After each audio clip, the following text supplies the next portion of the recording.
Bismillahirrahmanirrahim. Assalamualaikum warahmatullahi wabarakatuh. Nama yang diberi Faiza binti Muhammad Fauzi, bernamba metrikkan 10 DIB 19F1046.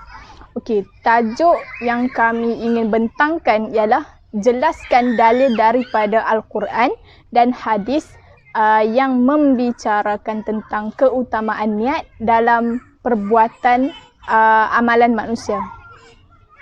Okey, niat dari segi bahasa ialah keinginan dalam hati untuk melakukan sesuatu tindakan.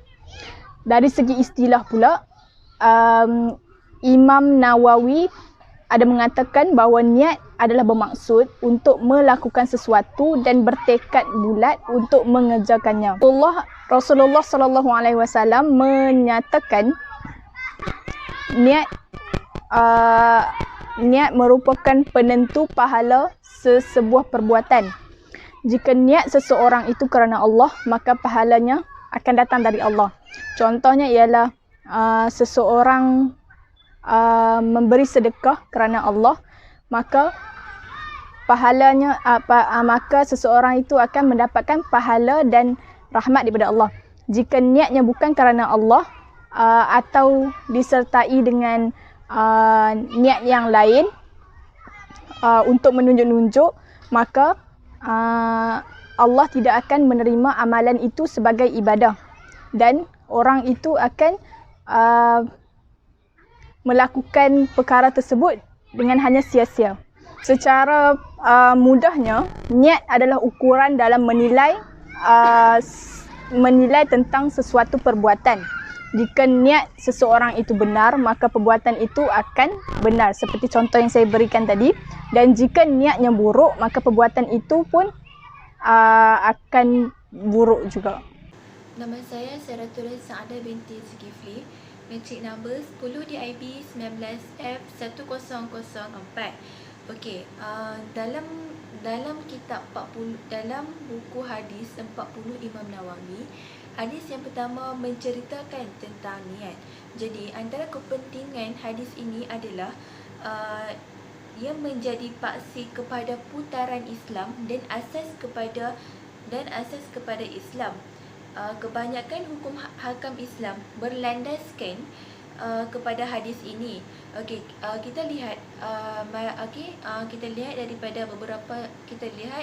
daripada antara contoh para ulama lah.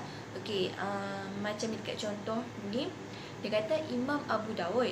Okey, Imam Abu Dawud berkata, sesungguhnya hadis ini iaitu hadis bahawasanya segala amalan adalah dengan niat separuh daripada Islam. Kerana adin itu ada dua perkara. Yang pertama secara zahir secara amalan, dan yang kedua adalah secara batin. Secara batin tu adalah niat. Okey. Seterusnya, sebagai contoh, kita niat untuk solat, kita niat untuk bersedekah. Jadi niat kita kerana Allah, amalan kita adalah amalan bersedekah kita tu. Yang tu dimasukkan dengan secara zahir ataupun secara batin. Okey, seterusnya, sebab hadis ini dilafazkan berdasarkan kisah penghijrahan Ummu Qais. Okey, Imam At-Tabrani meriwayatkan dalam kitabnya Al-Mu'jam Al-Kabir dengan rantaian perawinya yang siqah daripada Ibnu Mas'ud. Beliau berkata, terdapat di kalangan kami seorang lelaki yang meminang seorang perempuan yang dikenali sebagai Ummu Qais. Perempuan tersebut enggan mengahwininya kecuali apabila lelaki tersebut berhijrah ke Madinah. Lalu lelaki tersebut berhijrah dan mengahwini perempuan tersebut.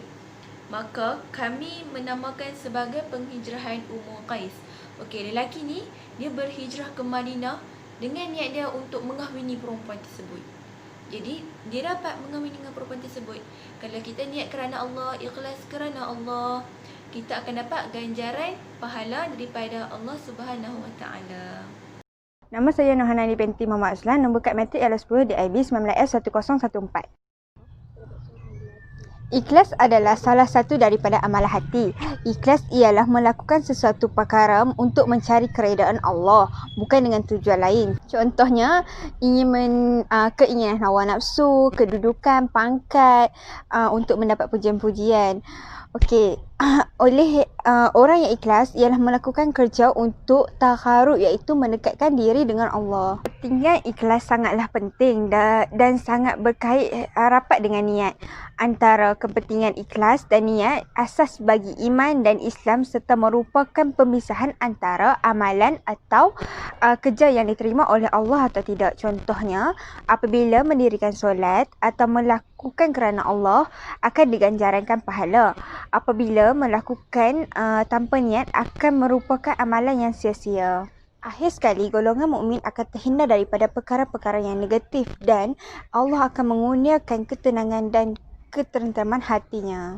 Nama saya Nur Akila binti Maknur, nombor matrik 10 DIB 19 F1028.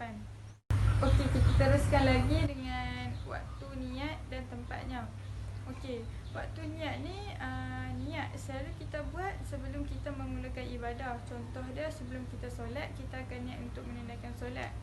Okey, kalau bulan puasa memadai untuk kita niat sebelum kita menjalankan ibadah puasa. Sebab kesukaran kita untuk melihat fajar pagi. Okey, kita umat Islam ni boleh niat pada bulan puasa ni sebelum kita tidur. Dan kita juga boleh niat untuk sebulan terus. Okey. Tempat niat ni sememangnya kita niat untuk dalam hati. Kita akan niat di dalam hati, tapi kita disunatkan untuk berlafaz bagi memudahkan kita untuk mengingati apa yang kita niatkan. Okey. Syarat niat pula, syarat niat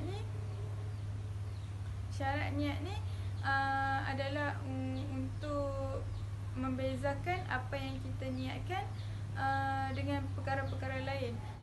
Nama saya Nur Nazmira binti Razali.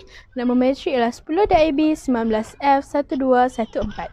Simpulannya, niat merupakan asas utama dalam tingkah laku Muslim kerana niatlah yang menentukan balasan yang diterima dan niatlah juga yang menentukan matlamat yang hendak dicapai manusia dalam kehidupan, termasuklah dalam pekerjaan. Niat yang terbentuk melalui acuan tauhid akan mewujudkan rasa ihsan dan menjadikan setiap perbuatan manusia adalah ikhlas. Hasil daripada rasa ihsan yang mewujudkan keikhlasan akhirnya akan memastikan setiap perbuatan manusia itu dilakukan mengikut syariat sekaligus menghalang berlakunya isu salah laku dalam institusi. Oleh itu, dengan niat yang betul, ia dapat memberi implikasi kepada pekerja dalam melakukan kerja yang diamanahkan mengikut syariat yang telah ditetapkan.